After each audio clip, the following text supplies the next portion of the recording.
Hello everyone, good morning সবাইকে। দেখো আমার সকালটা শুরু হয়ে গেছে এইভাবে। সকালবেলাটা এই জানলা থেকে ঠিক এই রকম সুন্দর গাছপালাগুলো দেখার মধ্যে থেকে দিন শুরু হয়।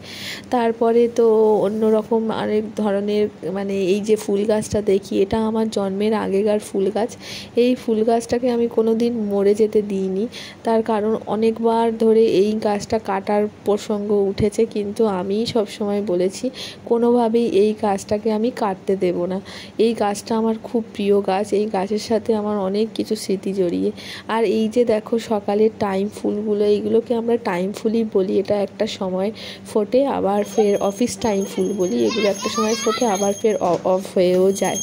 আর তারপরে আমাদের ছেলে খেলা করছিল এখানে, আর আমি এখানে কাজ করছিলাম একটু সকালবেলা। তারপরে নিজের কাজটা সেরে আমি একটু ব্লগ করতে বসেছি, বলি আজকের ব্লগটা শুরু করি। তার আগে দেখছি মা এসে এখানে নেতা দিচ্ছে। মার এখানে নেতা দেওয়া কমপ্লিট, নেতা দেওয়ার ফুল দমে নেতা দিয়ে দিয়েছে। এই যে আমাদের 3টে চুলো, এটা আমি প্রায় ভিডিওতে দেখিয়ে থাকি। এই 3টে চুলো আমার খুব প্রিয়, একদিকে বসালে 2টো রান্না একসাথে হয়ে যায়, আর ওই দিকটা ছাড় চুলো, ওটাতে একদিকে একটা রান্না হয়ে যায়।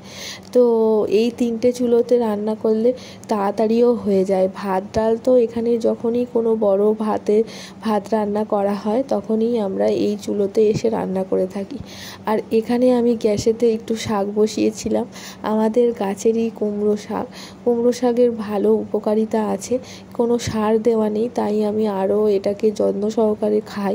তার কারণ সার দেওয়া হলে আমরা যে বাজারে সাধারণত প্রতিনিয়ত যে সার দেওয়া শাকগুলো কিনে থাকি, সেই শাকের মধ্যে অতটাও কোনো উপকারিতা, কিন্তু এই শাকের মধ্যে উপকারিতা অনেক।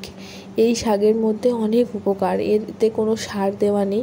আমরা যে কোনো শাকেতেই আমাদের উপকার অনেক। আমরা বলি না শাক সবজি, কিন্তু অ্যাকচুয়ালি আমরা সবজিটাই খাই, কিন্তু শাক খাওয়া সেরকমভাবে হয়ে ওঠে না।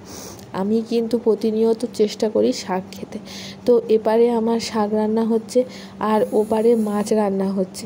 মাছ রান্না আমার আজকে সকালে মাছ এসেছিলো, সেই মাছ থেকেই মা মাছ কিনেছে, কিনে কুটে বেছে করে নিয়েছে। মাছের ঝালটা মা বানিয়েছে, আমি আর বানানোর টাইম পাইনি, আমি অন্য কাজ করছিলাম। তো এখানে মাছের ঝাল ফুটে উঠেছে, দেখো মাছ ভেজে মাছের ঝাল রান্না করা হয়েই গেছে। আমি শুধু জাস্ট দেখিয়ে দিলাম তোমাদের।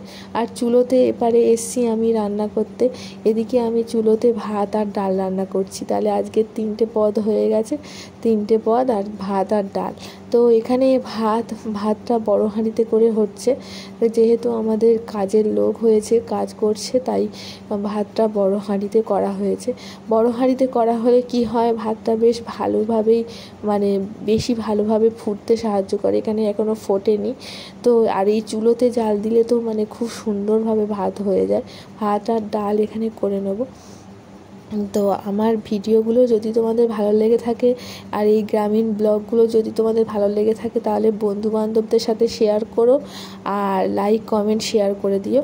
আর আমার সবাই সাবস্ক্রাইব করে আমার চ্যানেলটাকে সাবস্ক্রাইব করে সবাই আমাকে পাশে থেকো, আর আমার সাবস্ক্রাইব বাটনে ক্লিক করে দেখো, তার কারণ তাহলেই আমার যখনই কোনো নতুন ভিডিও আসবে তোমরা সবার আগে দেখতে পাবে। তো আজকের জন্য এইটুকু, টাটা, পরে ভিডিওতে দেখা হবে।